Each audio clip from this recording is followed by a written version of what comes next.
Thank you so much for joining. We are so happy to have you. My name is Kirsten Benson, and I am the VP of Global Entertainment for Getty Images. And today, March 8th, marks International Women's Day, a global day celebrating the social, economic, and cultural and political achievements of women. The day also marks a call to action for accelerating gender parity. Significant activity is witnessed worldwide as many groups are coming together to celebrate women's achievements or rally for women's equality. The campaign theme for this year's International Women's Day is Choose to Challenge. And that means we can all choose to challenge and call out gender bias and inequality. We can also choose to seek out and celebrate women's achievements. And collectively, we can create an inclusive culture. As they say, from challenge comes change. So let's choose to challenge. Today, I am so excited because we have the great pleasure to listen in on a conversation between a group of female identifying superstars from Getty Images. And even though they work for the same company and they're members of the editorial team, each of these women brings with her a unique perspective that's shaped by varied lived experiences, varied tenures in the business, different locations, and so much more. So we're going to learn all about them. We hope that hearing their stories and learning their points of view encourages and helps us challenge our own assumptions. And we also hope to feel inspired and invigorated, which is something we so need in today's world as these women celebrate each other and look to a very bright future ahead. So with that, I'd like to introduce my thoughtful and astute colleague, Sandy Sirik, Director of Photography for the Americas, and also our moderator for today. Sandy, it's all you. Hi, Kirsten. Thank you for the introduction. And before our panelists introduce themselves today, I just wanted to say thank you all for joining and taking the time. And we are going to span the globe in the time zones. So with no further ado, here are our panelists. Hi, Sandy, Kirsten, everybody on the panel. I'm really, really honored to be speaking with everyone today. Many of you are new to me, new faces, new voices. But yes, I'm Cassie Trotter. I live in Sydney, where I'm the Director of Editorial for Asia. So I work with a diverse team of editors and photographers to deliver our news, sport, and entertainment visuals. I have been at Getty for 10 years, almost 11 this July. So it's been a nice run for me. I hope it doesn't end too soon. I chose a photo that I hope comes up on the screen. It's of Naomi Osaka. It's a visual that wouldn't be new to very many people. But I chose this because it reminds me that we all have a platform and we can choose our platform. We can choose the platform we use to challenge the status quo. For Naomi Osaka, that could be using your global brand presence to raise awareness about police brutality or racial profiling, as she did here, and to raise it for an audience that otherwise may not be listening, so a global audience. And that's what she did. For me or for others, it might be calling out gender imbalance at a dinner party or, in a phone conversation with my family or a friend. So I think it's just a nice reminder, this photo, just a reminder that we all have a platform and we should use it. Hi everyone, I'm Simone Brown. I'm the Managing Editor for Entertainment in Europe, based in Camden Town, the London office. My team currently supports entertainment events across Europe, events like Cannes Film Festival, which is a large multi-editor event with sometimes up to 20 editors on site. We support fashion weeks, award shows and local premieres. I actually started my career at Getty in the E6 darkrooms about 20 years ago. When the business shifted to digital, I moved onto the London Picture Desk. And from there, I've worked across news, sport and entertainment with the Picture Desk, with the entertainment field editing team, the sport team. I've been lucky enough to work at events such as Olympics, Grand Slam tennis, MTV Awards, Oscars, World Cups. My photo I have chosen is of Phoebe Waller-Bridge at the 2019 Emmys. She picked up three Emmys, and I chose this image because for me, Phoebe has changed the narrative around female characters with her writing about female experiences, strong female leads and challenging plot lines in shows such as Fleabag and Killing Eve. I personally feel that was a pivotal point for women in the film and TV industry, and she's paved a way for the sort of new acting and writing and directing talent. Recently at this year's Golden Globes, there was history was made with 3 female directors receiving nominations. She's also listed as one of Time's 100 most influential people of 2020, and her appointment as the first ever president of the Edinburgh Fringe Society is legacy to where she come from, and testament to the impact she's having in what is traditionally a male-dominated industry. Hello, everyone. I am Sarah Steer. I am based in New York, working as a sports photographer. So I cover all of the professional sports in this area, as well as major events around the country. I was hired by Getty in November 2020 after freelancing and working on the picture desk for a couple of years and having interned with the company back in 2018. For my Choose to Challenge photo, I chose a photo of 2 female UFC fighters. And I love the grittiness and true athleticism that we see in this photo.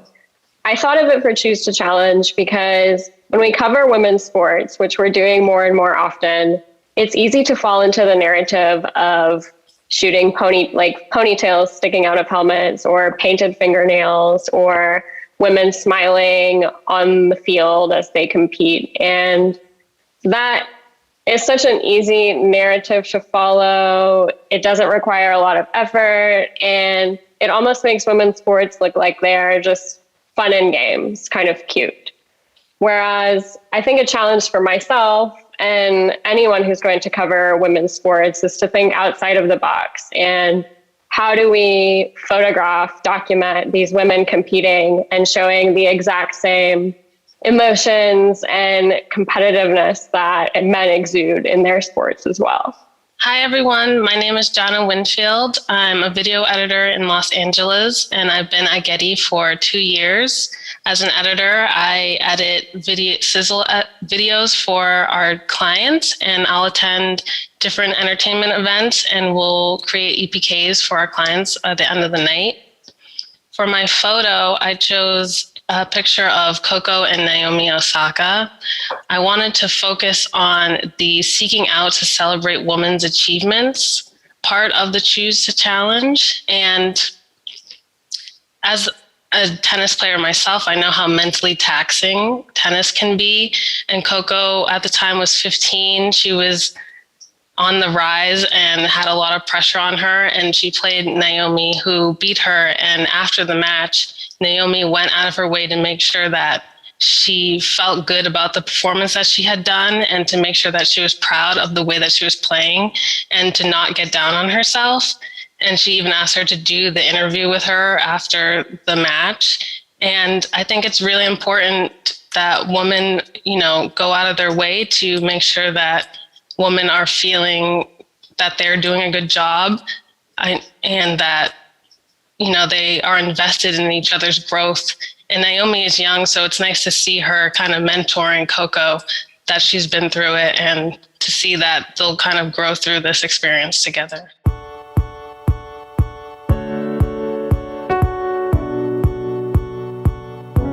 I wanted to start today by talking about your early role models and your inspirations and your experiences. Were there any women who played an integral role in making you who you are today? Is there a woman, for example, from your childhood years who really impacted how you see yourself or gave you a sense of what is possible for you? I know for myself, I lacked a lot of those role models growing up. And even in a large part of my career, I didn't really have them as the part of, in photojournalism where I work, there really weren't a lot of women. It has changed over the last few years. And now I do have role models, particularly at Getty Images, that I do look up to.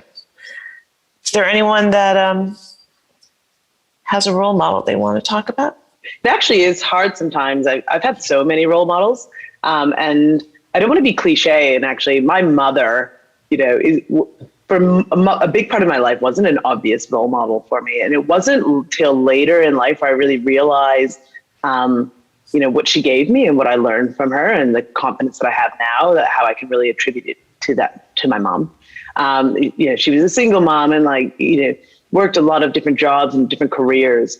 But I remember in every job that she worked, she was always really passionate and really personable.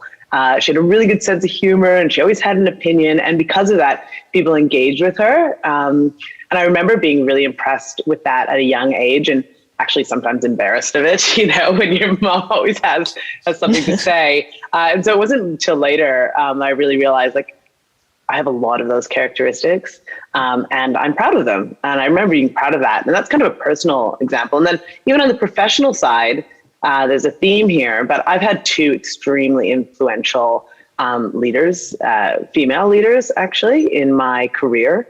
And they're both really powerful forces in their field, and also had to battle stereotypes that still exist today about whether if you're a female authority, that can be kind of unbecoming, and if you speak up or you question the status quo, let's say, you're given negative kind of terms. It's not a characteristic when people want to see in women. I had two bosses like that.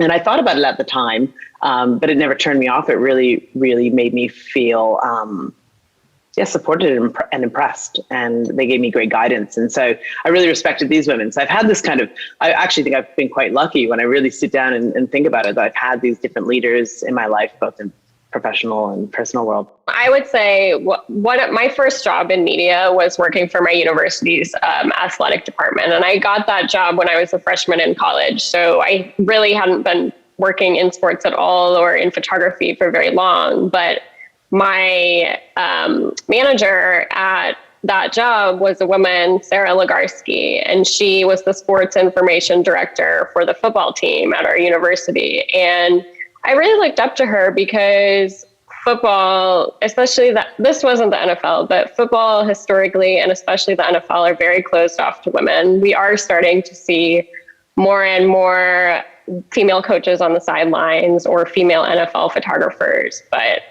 just the fact that my mentor, Sarah, she owned her job working as this media relations coordinator for the football team. And to have a woman that I worked so closely with when I was first getting involved in the field was very important. I don't know if I would have felt as comfortable trying to get to know the athletes or get to know the coaches if she hadn't been there to do it with me and first.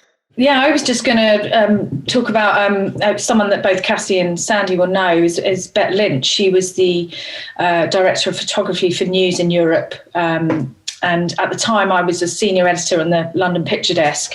And she was the only female leader in editorial in the senior leader team at the time. So, before then, I didn't really have sort of any direct leaders who were female to sort of aspire to.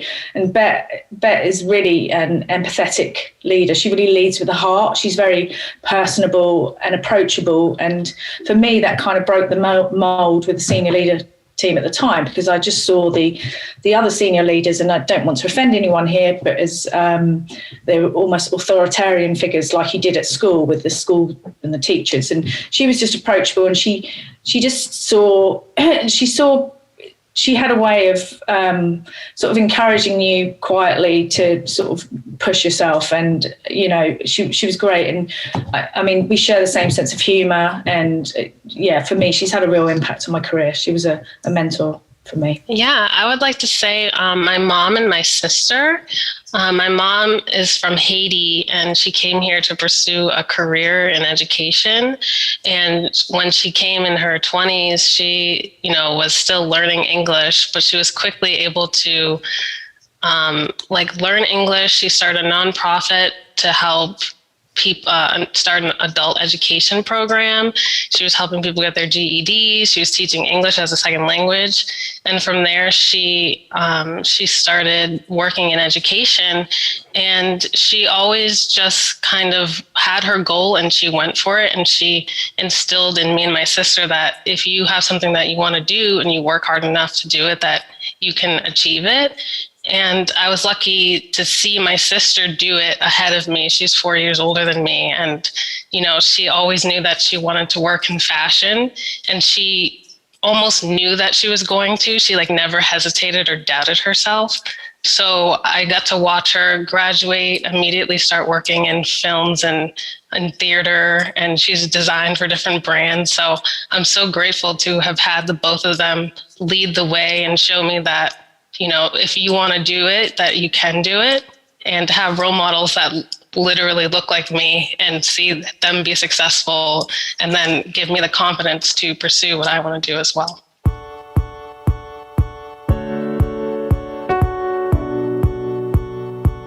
Any stories about their first jobs in the editorial field, and if there were experiences there that also helped educate and inform you going forward, or if you have any cautionary tales that you learned something about? I would say, my first job was at an ad agency. I was a production assistant in the post department. So I was kind of just stepping in, didn't really know too much about video editing. I did study it in school, but I didn't have too much experience. So I was lucky that I got to see editors, they were working on commercials, making 3 to 5 a week. And they had a very structured post process. They would, they had an assistant editor who would line up the cuts, and the editor would take it, and they would take it outside the company for audio sessions and color sessions. And I was actually able to move up at this company to assistant editor and then editor. So I was very lucky learning that process and working with clients in the approval process, and with the creative team that also had their eyes on it for approval.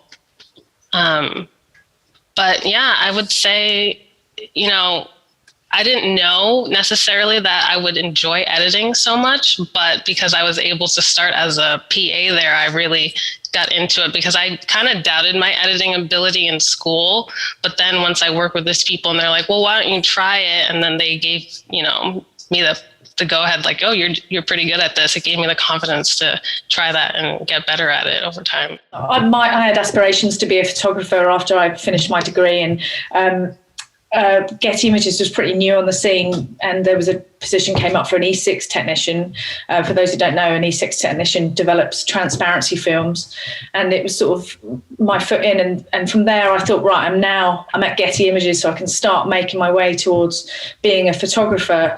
And it was when the business moved to digital that an opportunity came up for me on the picture desk as an editor, and I just completely found a new passion in editing. And I still like to pick up a camera now, but it completely changed. I just saw pictures in a different way and photography in a different way. Probably similarly. I mean, I think my entire career has been in the field of journalism, but I started also as a production assistant, and it wasn't necessarily the job that I wanted. It was my first job out of university. I wanted to be a journalist.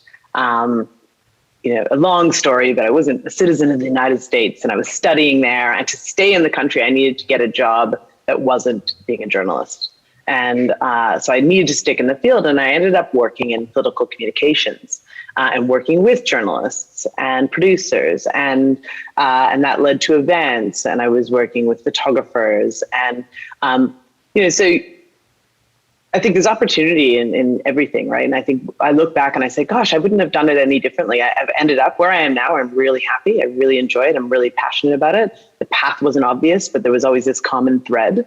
And I think, you have to make the opportunities as you go and kind of find your passion.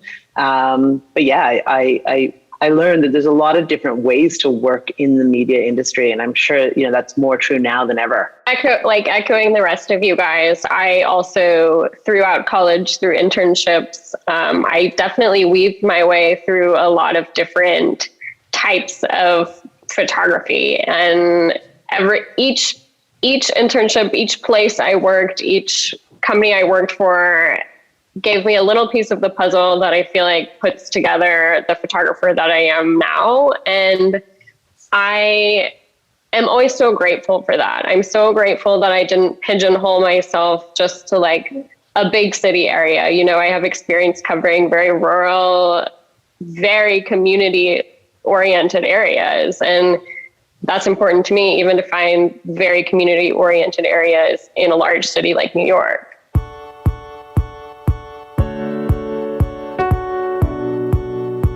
And I wanted to kind of jump back to what Cassie was saying about seeing more opportunities in the field, and for myself, I mean, I also wore a lot of different hats in editorial, but when I realized that editing is what I wanted, I went for it. So that being said, and especially, Simone and Cassie, you've been in the industry longer.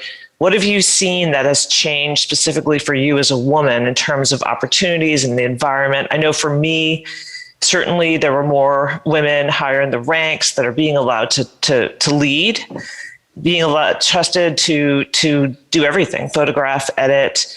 And I think, that for me anyway, that feeling that I might have more of a voice than I did before.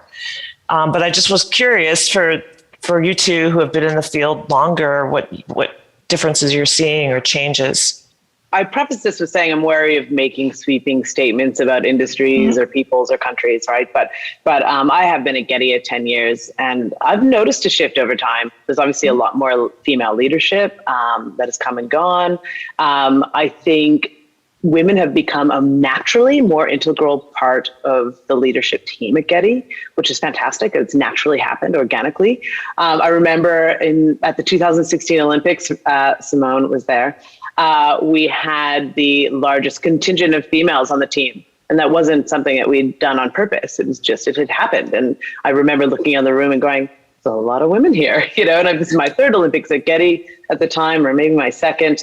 But I've been around Getty at the Olympics and went, this is really exciting. It's happened organically. We still have a long way to go, mind you, but it was nice to see that shift over a few years.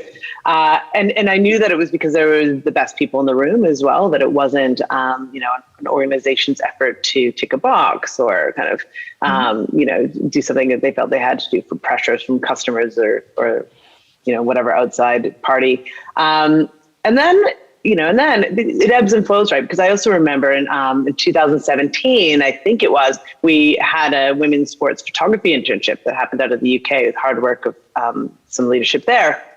And I remember behind the scenes having some, funny conversations with male colleagues who couldn't really grasp this idea that we'd have an opportunity that was for women only. And that, it felt like it was unfair, or it was, I definitely heard the term sexist. And at the same time, the Me Too movement was getting traction again. I mean, Me Too is nothing new, but around 2017, it was getting traction again. And I started noticing organizations popping up that were really dedicated to advancing women specifically in photography. And they were making headlines and making moves in editorial, like Women Photographed, looking to hold agencies and publications to account.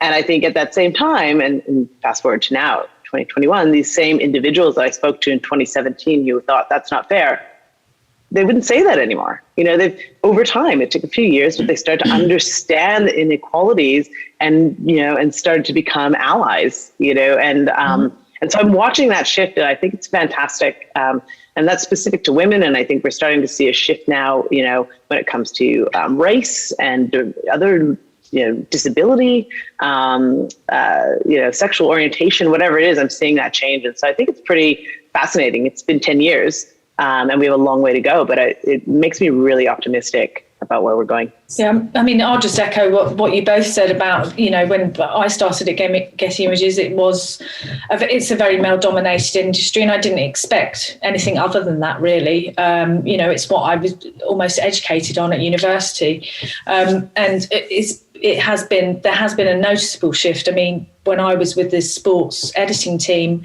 from 2010 to 2014, in Europe, I was the only female editor, and quite often I would be away on events, and say World Athletics, there'd be a team of 20 of us, and I was the only female there.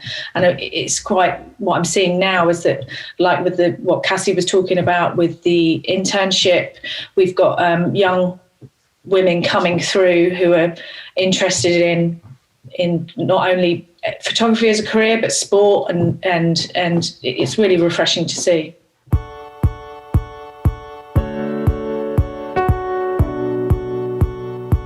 Segues into the next part, which is more for Sarah and Jana. But Sarah, just to segue, you're both at an earlier phase in your career, and how are you assessing the experience of women in your time? And did anything that Cassie or Simone say resonate with you? And I guess for Sarah, since you are on the sports team, a sports photographer, staff photographer, is there anything that sort of resonated with you, or that you were scratching your head about and saying, really, was it like that? I feel I'm very close with Elsa Garrison, and since she's been working in the industry for so long, I've heard so many stories from her just about what it's like to have been working in sports over a couple of decades that she has been working. And, in college, I used to only see myself as one of the only female photographers on the sideline. And I used to think sometimes some people would say things that I'd be like, well, why would you say that to me? What made that come out of your mouth? And I would think that I had it bad. And then I'd hear something from Elsa, and I would think about how grateful I am that I am actually, by most people, my presence is encouraged and valued. And I'm so grateful for that. And even over the past few years of me working professionally, I have seen way more women starting to shoot sports. And I think some of that too is with social media, female photographers can get a lot more visibility and reach. And I think that whatever you want to think about social media, there's so many negatives and so many positives, but being able to see the work of so many young, older female photographers is a huge plus. Yeah, absolutely.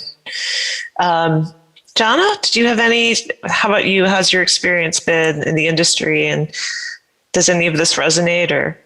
Yeah, definitely. In the post department world, I would say it's definitely still male dominated. So post is like post-production? Yeah. Just for anyone here who's listening. Yeah. Yeah, video editing. And I've worked at 3 companies now, and Getty's the first one that has had other female editors. I'm not the only female editor on the team. So, I think that companies like this, who are, making a conscious effort to hire a diverse group, I think hopefully that will have an effect on other companies, and we'll see more female editors entering the field as well. I think it's really important, especially just to get that different point of view from people. And I'm definitely grateful to have female video editor coworkers now, and have that kind of support, and see that, we are just as capable and just as good as the men. And it's not like, just because something has been a certain way for a long time that you should continue to do that. So I completely agree. And what's great is because you also go to live events, right? Mm-hmm. Yeah. And Sarah's on the sidelines at games, and the more visibility that, you're seeing women doing these jobs, the more it makes it possible. It makes this not seem like an anomaly or anything unusual, and that this is just another career a woman can have, right?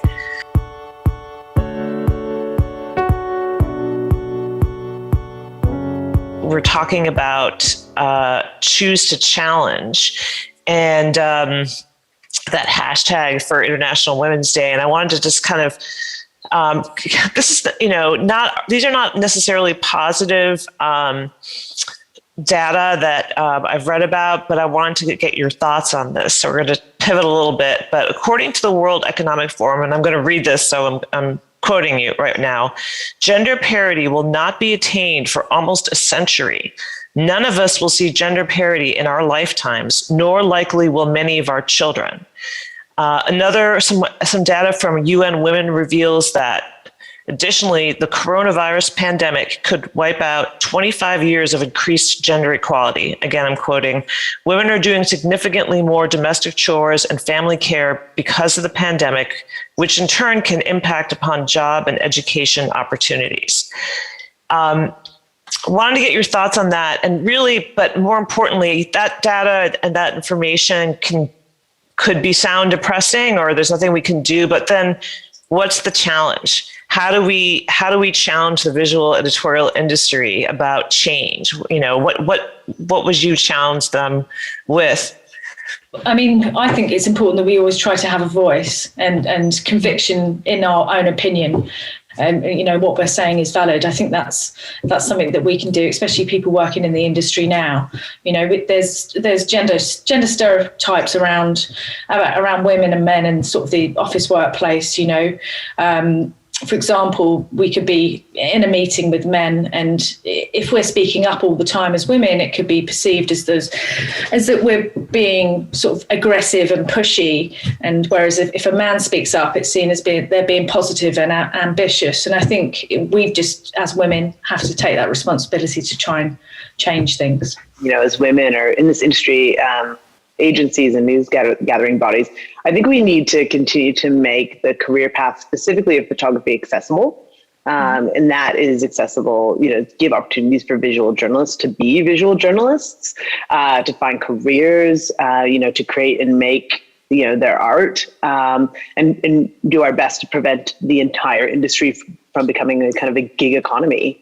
You know, and I think, you know, you spoke a little bit about that statistic, which is actually a little bit depressing. I didn't really realize it, but this idea that women would be at home doing more housework and probably more childcare. And, you know, I'd like to think that's not the case, but I'm sure it is. But there's no reason that the same women can't be photojournalists or, you know, creative or advertising photographers. But we have a responsibility as an industry to help make that happen. And I talk about women, but I'm also speaking about different socioeconomic scales and abilities and all of it. I think that's our responsibility, particularly at Getty, we're quite a big, big organization, quite successful and large organization. And, you know, on the positive note, I see at Getty, we have actually begun that journey, right? Recognizing the importance of bringing on full-time photographers. You know, we've done that in sport, and I know we're recruiting currently in news, and we do this with our grant programs. So I think it's just, as an industry and as women in the industry, it's our responsibility to really, make sure we're thinking about progress. Mm-hmm. Right. So Simone, speaking up, thinking about it, and it doesn't really matter what side of the camera you're on, or if you're an editor, but it's I guess just keeping that conversation. And I know Getty Images, since the pandemic started, in some of we have our diversity and inclusion discussions. We have been talking, and I don't know if it's the same in your region, Cassie, or in the UK, Simone, but just about, managing expectations from parents working from home and, giving people the space they need. And that, and I did hear from a lot of women who felt that some of the burden unnecessarily fell on them, but they have to deal with it. So it's good to have the conversation. On that, Sandy, I was having an interesting conversation with a kind of similar group of women, frankly, where we were talking about this idea of inequality in the home. And it depends on your home, but where there is an assumption in a marriage or a partnership that the woman will take on the burden of certain things like housework and cleaning or, childcare and that type of stuff. But so, and I look at my own life and I say, I don't feel that in my home. But, I have to remember that that's a real challenge. And for people that could be on this call, for people that are in our business, again, so I think it's really, multi-levels, many ways that, women can be kind of pushed down or prevented from moving forward.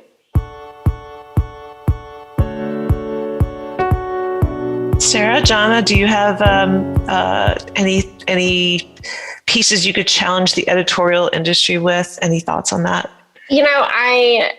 Something that worried me as a young woman getting into the industry is I never saw any, or I never knew personally any sports photographers who are also mothers. And I didn't know I don't know if that is like something I would like to do eventually in my life, but I'd like to have the option be open.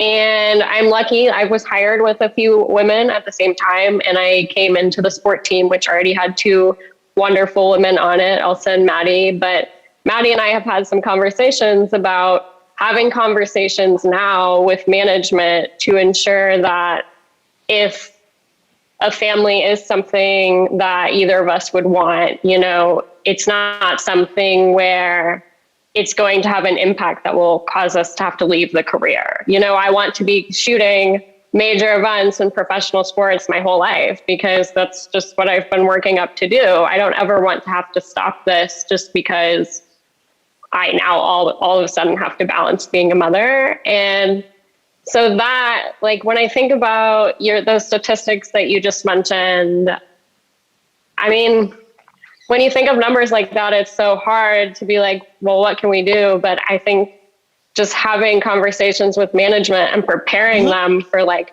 something that will happen, even if it happens 10 years from now, is a step in the right direction. Mm-hmm. Yeah, I would just echo what everyone's saying. I think it's important to speak up and have those uncomfortable conversations with management or senior leaders, and just hopefully it'll spread and the conversations will happen throughout, and hopefully we can, change that statistic. Yes.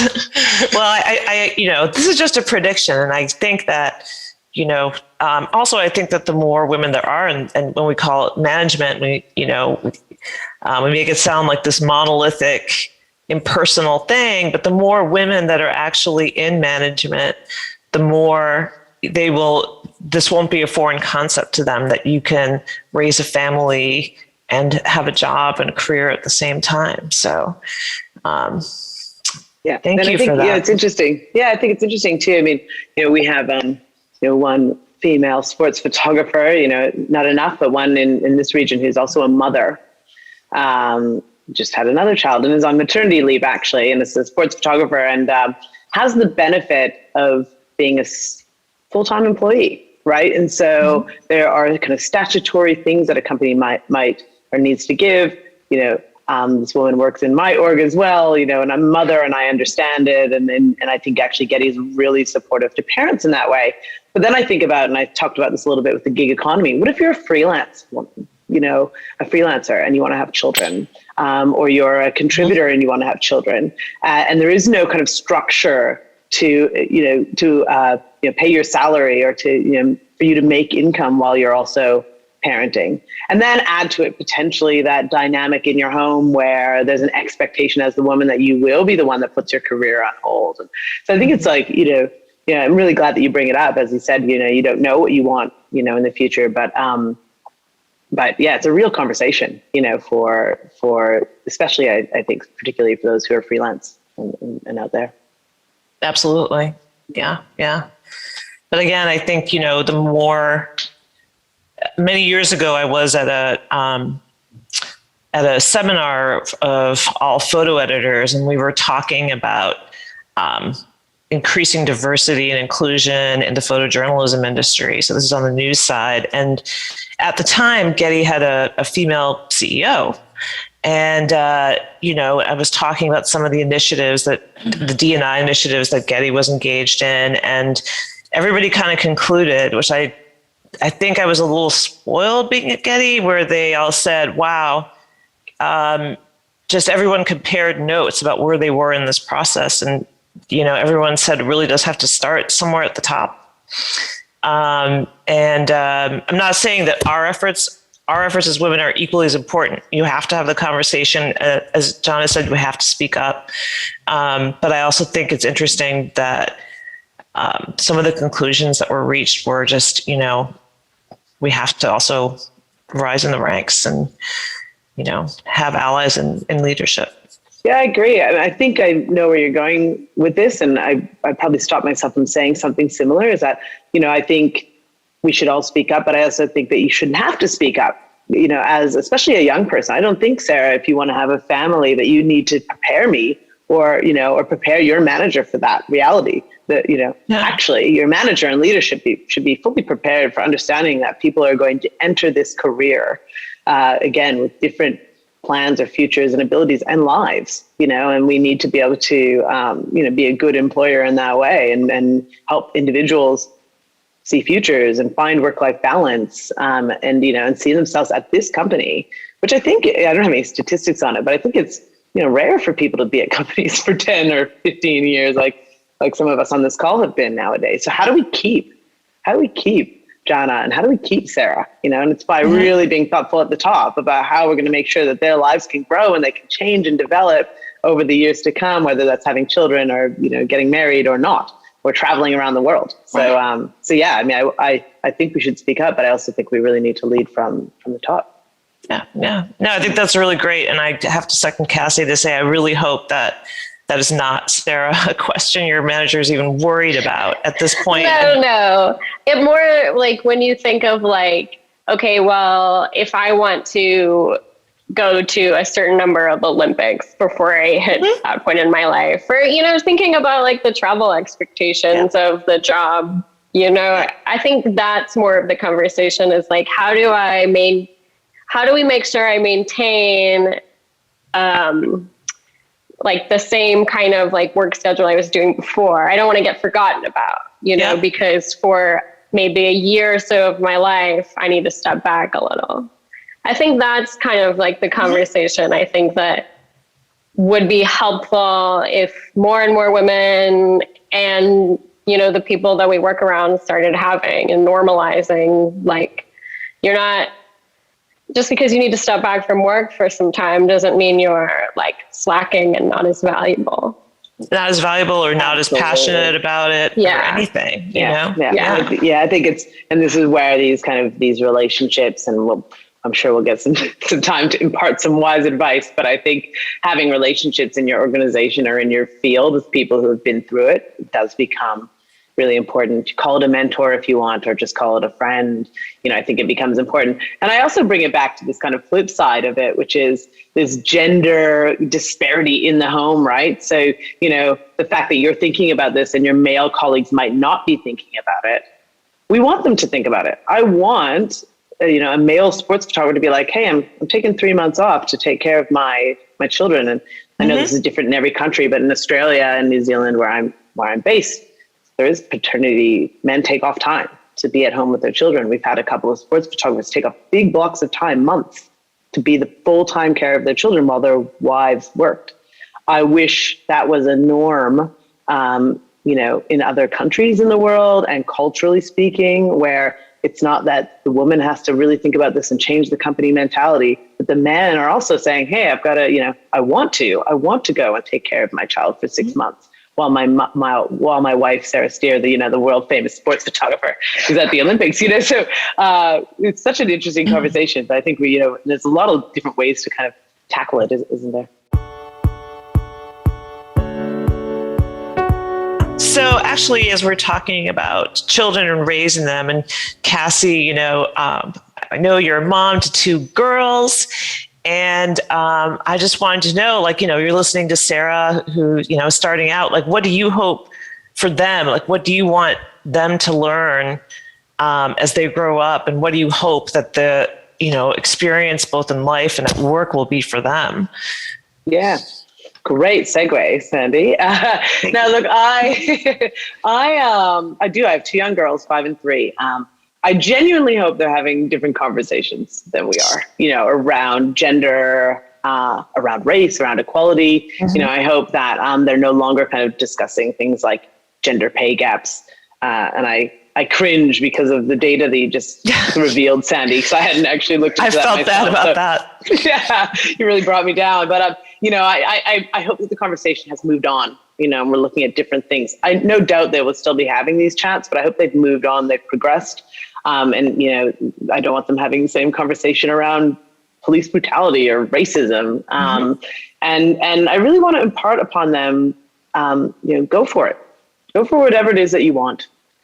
Somebody else mentioned pigeonholing, but don't, to my girls, don't let others pigeonhole you. Don't pigeonhole yourself because of your gender or your skin color or your sexual preference or whatever other identifier we put on each other.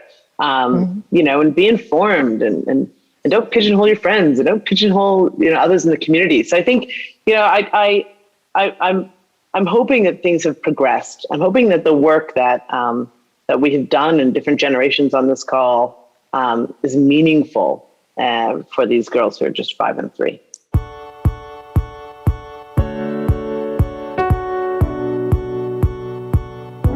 So we are getting to the end of the session, but I wanted to go around and ask, okay, so there are people who might be watching who are really interested in joining the editorial world. And I just wanted, since you all have experience in it, to give women advice about getting into the industry and working in the industry. And I'm going to start off by saying, for myself, my advice is always don't give up and always take yourself seriously, even if you feel like no one else is. And I don't mean in the sense that, you don't joke around, but I mean is, even if you don't feel like other people are listening or taking you seriously, take yourself seriously. Anyone else? I'll start. I mean, I think start making connections at the earliest opportunity, look into the industry and look at people that, maybe someone will see Sarah on the touchline shooting a game and think, I want to get in touch with her. You use your social media to sort of put yourself out there or get in touch with people within the industry. For me, it's all, I think, making connections early and don't be afraid to put yourself out there. Very good advice. Yeah, I agree with that. I think, I've got pretty consistent advice. I think, and that is start by doing the work, do the work. If you want to be a photographer, take photos. If that's your passion, consume the work of others that are doing great things. Somebody else spoke about social platforms being good and bad. They're great for photography and videography and other content generation. So be on them, engage with people that you admire, engage with editors that you want to work for, and reach out to them. So I think it's really get involved. Don't wait for somebody to give you the opportunity. Pick up the camera and shoot it. And we say that a lot when sports photographers come to us. I don't have access. Yes, you do. It's called kids football on the weekend, or, swimming carnivals or working for learning from a high school team. Get out there and take a photo so you have something to bring and show. I really, really believe in that. And then when you do make those connections, follow up, follow through. If you meet an editor and you say, how do I get in this industry? And they say, do this, do that, do that thing that they said to do, and then thank them for it. And then show them the thing that you did that they said to do. I think that's the big thing, do the work, follow up, and then always be learning. Always continue to learn and develop. Yeah. I really like the phrase, if you don't ask, you don't get. And that was something that I felt took me a long time to feel like I could do. I'm kind of naturally shy, naturally soft-spoken. But when I started telling people, hey, I want to shoot this. Is there an opportunity for me to shoot this? Or, hey, I would really like to meet this photographer who I admire. I think I could learn a lot from them. Or, hey, I really want a job like this. How can I get a job like this? And when I started just telling people that's what I wanted, that's what I was interested in, it started paying off because nobody can read your mind. They don't know what you want unless you tell them, and then they can help you make it happen. Yeah. Yeah, and I would say to not be self-limiting and to not get discouraged. I know rejection is part of the process. You can take it and learn from it. You might be able to change your resume if you don't get an opportunity that you applied for, or check your reel, and just, don't hold yourself back from applying to things that even if it's a big name. I know when I saw the posting for Getty, I hesitated a little bit and I almost didn't apply because I was like, there's no way they're going to get so many applications. But then, I had to take a moment and say, well, I know I'm qualified, so just try it. There's no point in not trying. So I would say definitely, put yourself out there, and if it doesn't work out, it might work out in the future, and just keep pushing in that direction. There's so many more opportunities within the industry than it seems. So just to, encourage yourself and keep trying. Mm-hmm. That's a great example where you're saying you almost didn't apply, and obviously I'm so glad you did. Yeah, exactly. Like I think about it a lot because it's like, wow, that moment was like a game-changing moment for me, where it's like, I almost talked myself out of where I am today. So, yeah. I think you made the good point as well. We touched on it earlier. Maybe you're focused on being a photographer, but open yourself up to. There's so many wonderful jobs within editorial. I mean, we're well represented here. So open yourself up to maybe your career going in a different direction. Yeah.